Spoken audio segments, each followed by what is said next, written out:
ciidamada xasilinta degmada Caabudwaaq sida booliska nabad sugidda iyo militariga ayaa howlgal ay saddexdii habeen ee u dambeeyay ay ka wadeen magaalada Caabudwaaq waxa ay ku soo qabteen qamri iyo in ka badan 10 ruux oo ku howlanaanka ganacsiga maandooriyaha waxaana goob fagaara ah oo ay isugu soo baxeen bulshada lagu gubay qamrigii taliyaha saldhigga degmada Caabudwaaq Maxamuud Maxamed Cadde ayaa ugu horeyn sidan uga hadlay howlgalkan ay qamriga ku soo qabteen howlgal ciidamadu ay ka fuliyeen saddex habeen ayaa ciidamadu waxay raacdaynayeen maandooriyaha degmada Caabudwaaq waxaan rabnaa bulshadu inay aragto waxaan rabnaa inaan dadka da'yartaa ku dayan oo deegaanka dadkiisa da'yartaa wax fiican aysan moodin ay ogaadaan inay wax yihiin waxaan rabnaa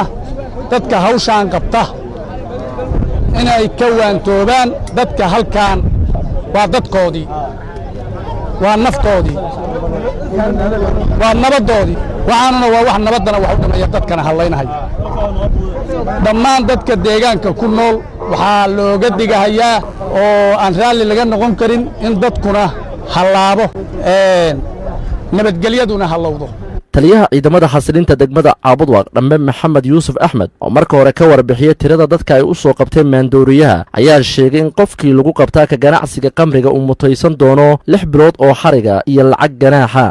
saddex habeen oo aan soo dhaafnay degmada Caabudwaaq waxa ka socday howlgallo ay wadeen ciidamada ammaanka sida ciidanka booliska militariga iyo ciidanka NISA waxayna howlgalladaas ku saabsanaayeen la dirirka maandooriyaha khamrida ilaa 12 qof baa xiran وانا ان شاء الله دي لا يراado go'aan dadkan ka qaadan doona dii la yiraahdo waxaan halkan digniin cad uga direynaa dadka caadeysta inay cabaan kuwa caadeysta khamrada inay ka gataan iyo kuwa Itoobiya ka keenay intaba waxaan u cadeynaynaa cid allaala iyo cidii lagu qabto khamridaas waxaan soo saarnay wareeta ganaax ah qof allaala iyo qofkii lagu qabto asagoo cabaya ama ka ganacsanaya ama oo wata waxaan u cadeynaynaa inuu ganaax yahay 6 bilood oo xariga oo Muqdisho ah 1500 oo ganaaxa